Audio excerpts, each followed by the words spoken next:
Hello, people of YouTube. My name is Steve Gray. Thank you for watching. Today we're talking about Chain Soldier Season 1, Episode 4, and training episode is the best way to describe it. Definitely some fan service if you are watching the uncensored one. Let's go ahead and skip past the old intro here. Uh, so we start off with Tenka and Kyoka just kind of having a friendly conversation. We learn that this person with the evil smirk is Hamari's older sister, whose name I am forgetting. So already forgetting names. Already off to a terrible start.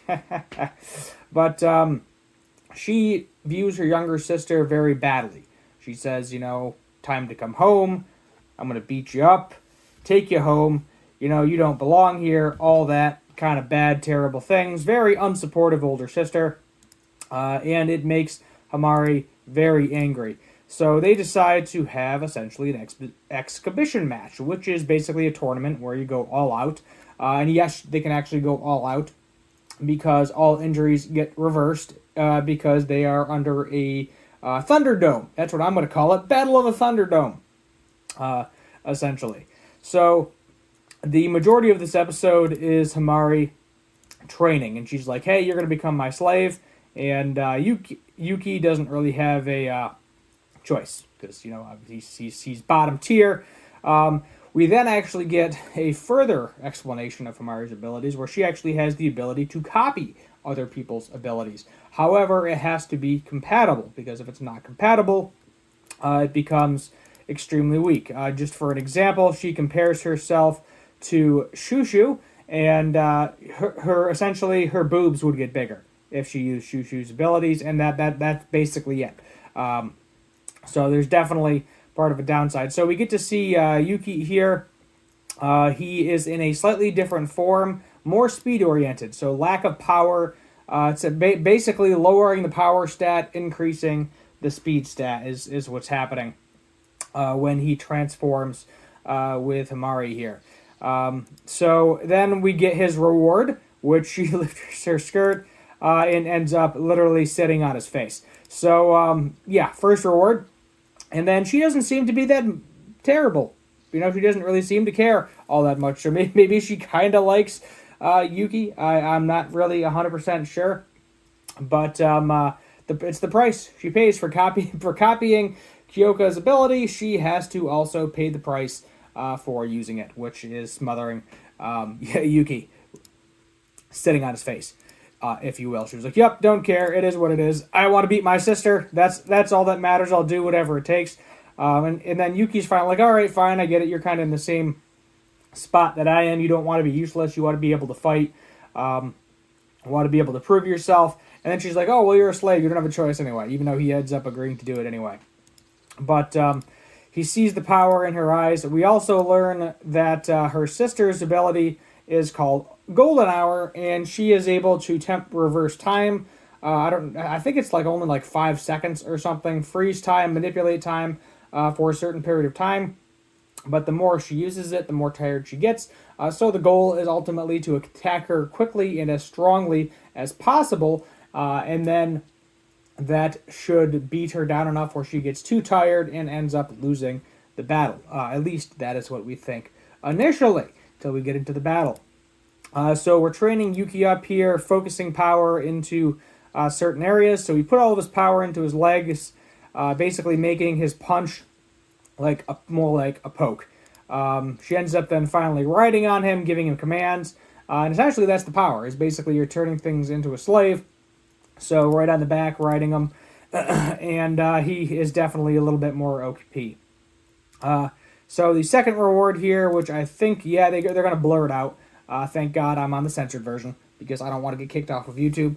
She pulls out the old tittle bitties, and that is definitely fires him up.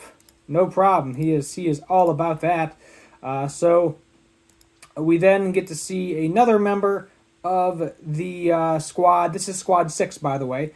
Because of the human like Shuki, they have to team up. So I think these are going to be, I could be wrong, I want to say they're going to be 3 recurring characters, but we have Tenka, we have Hamari's older sister, and then we have redhead girls whose name I can't remember for the life of me either. Eventually, I will remember the names. We saw her very briefly, but if you had watching the uncensored version, you got to see a little bit more of her than I did watching the censored version. As you can see here, yeah, they just blur everything out with light. Here she comes, da da da, and yeah, bam. Can't really see anything, but she's kind of a shut-in, sleeps a lot. No idea what her ability is. Let's see here if it explains it. Sahara, that is her name. So she's sleeping a lot. Then we have a little bit of a confrontation here. Yuki shows up and says, "Come on, let's do this."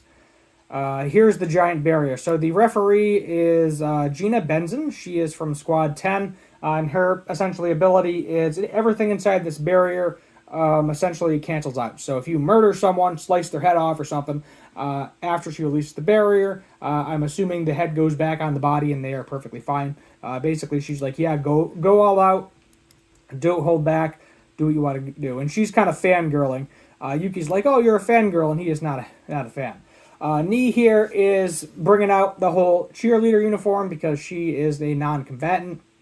So she's going to do her best to cheer on Squad 7. Yet again, I'm pretty sure that is a Naruto reference. So they're both different than they were back then. He gets transformed. He gets one really good hit on her. Then she uses time to rewind it. Is essentially after he got that one extremely good hit on her. And then she's like, I've gotten stronger too. And then, yeah, that's basically where we're ending here. Let's see here. Nate goes into more explanation of the abilities as well. You get a nice little scene there.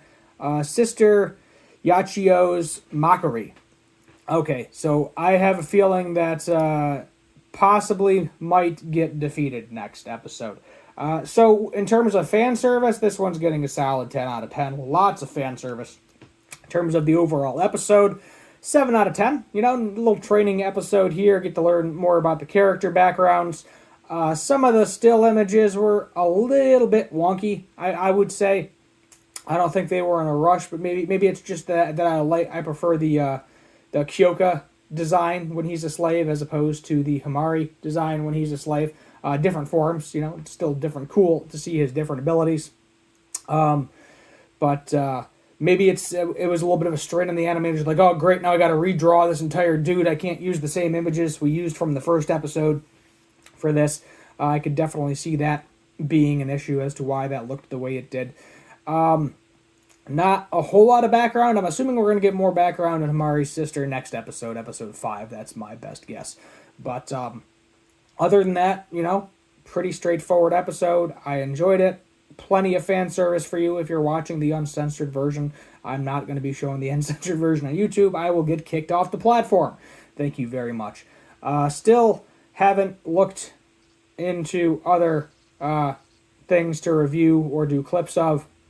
And it's kind of relaxing. So honestly, right now, I might just stick to the one. Because I'm still doing... If you like guitar and music-related content, I have a guitar channel called Gray's Guitars.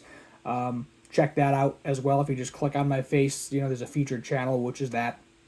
So I'm already doing 3 videos a week as opposed to my usual 5. So it's kind of nice, a little bit relaxing, but I think I still need to find something to either review or possibly do some clips of as well. Other than that, thank you for watching. Hit that subscribe button, turn on that notification bell, leave a like, all that fun stuff, and as always, have a good one.